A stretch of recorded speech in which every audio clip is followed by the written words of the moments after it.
हाँ तो प्यारे भैया बहन, अब हम देखते हैं क्रियाकलाप 5। ठीक है। आधा कटोरी आटा, खमीर उसी को इष्ट कहते हैं, और 2 परख नलियाँ लेते हैं। हल्का गुनगुना पानी, हल्का गर्म पानी, 2 कटोरियाँ या प्लेट्स, आधा चम्मच शक्कर, रुई, और लेते हैं 2 परख नली। जैसा कि चित्र में दिखाया गया है, यह 2 परख नली है, यह क है और यह ख है। ठीक है। सर्वप्रथम अच्छी तरह से हाथ को धो लेते हैं और आटे को 2 कटोरियों में आधा आधा ले लेते हैं। अब दोनों में एक एक चम्मच इष्ट डालते हैं। दोनों कटोरियों को क और ख नाम देते हैं।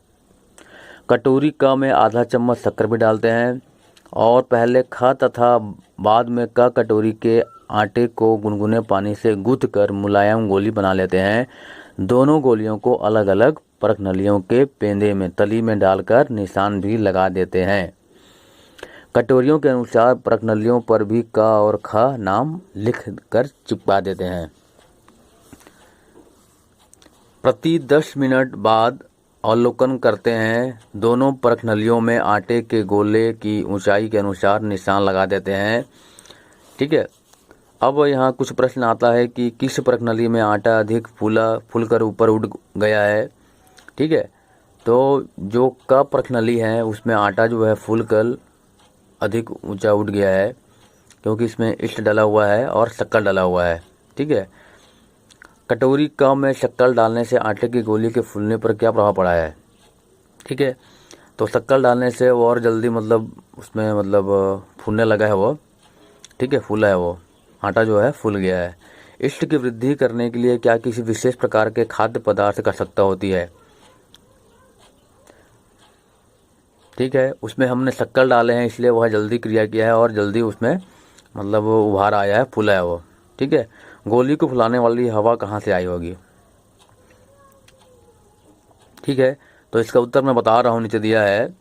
इष्ट सजीव है, इसलिए इन्हें भी जीवित रहने के लिए भोजन, पानी और ऊष्मा की आवश्यकता होती है। ये शर्करा को तोड़कर ऊर्जा प्राप्त करते हैं और कार्बन डाइऑक्साइड गैस छोड़ते हैं।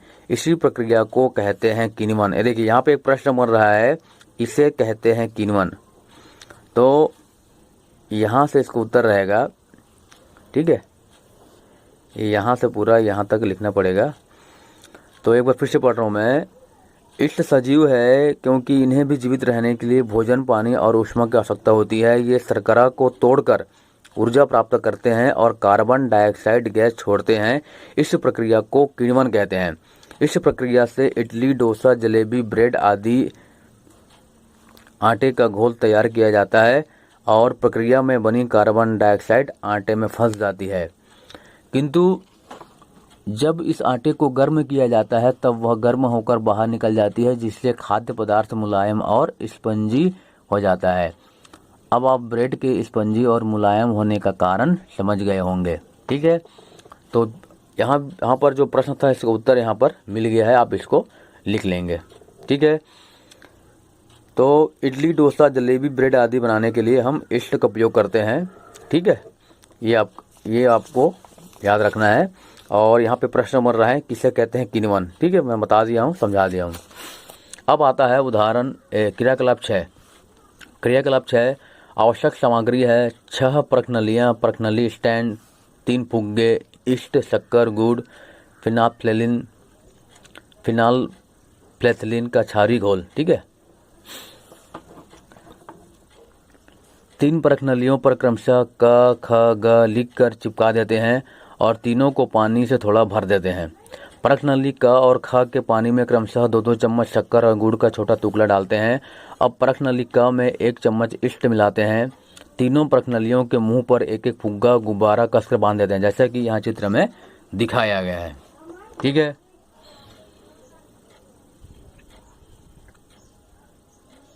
तीनों परख नलियों के मुंह पर एक एक फुग्गा, ठीक है, कसकर बांध देते हैं। प्रत्येक फुग्गे को बांधने के पूर्व 2-3 बार फुलाकर नरम अवश्य कर लें। परख नलियों को स्टैंड की सहायता से किसी गर्म स्थान पर रखें जहां धूप न आए। 3-4 दिनों तक रोज अवलोकन करें। जिस दिन कोई फुग्गा फूला हुआ दिखाई दे उस दिन आगे का प्रयोग करें तथा निम्न प्रश्नों के उत्तर कॉपी में लिखें। ठीक है, सबसे अधिक किस प्रश्नावली का फुग्गा फूला, अवलोकन करके लिखेंगे। किस प्रश्नावली का फुग्गा कम फूला, किस प्रश्नावली के फुग्गे में कोई चेंज नहीं हुआ है, इस प्रक्रिया का क्या नाम है। ठीक है, और इस प्रक्रिया को आप पिछली कक्षाओं में पढ़ चुके हैं। अब हमें पता चल गया है कि फुग्गों में कौन सी गैस भरी होती है। 3 अन्य प्रश्नावलियों में 1/4 भाग में क्षारीय फिनाल्फ्थैलीन का विलयन लेते हैं। प्रश्नावली क, ख, ग पर बंधे फुग्गों को इस प्रकार निकालकर बांधें कि उसमें भरी गैस बाहर न निकले। इन्हें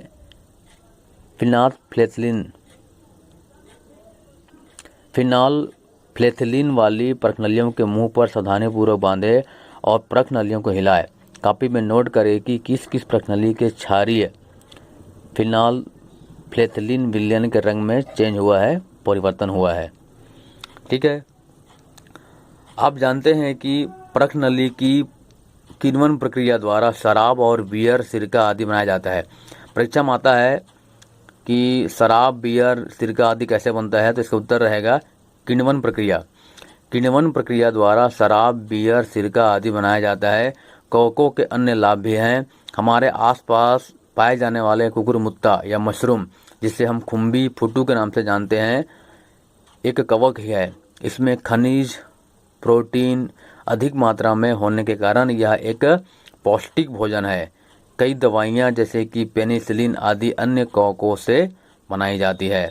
कुछ कवक हानिकारक भी होते हैं जो नम मौसम में विभिन्न वस्तुओं, खाद्य पदार्थों को सड़ा गला देते हैं। कुछ कवक पौधों और जंतुओं में रोग भी उत्पन्न करते हैं।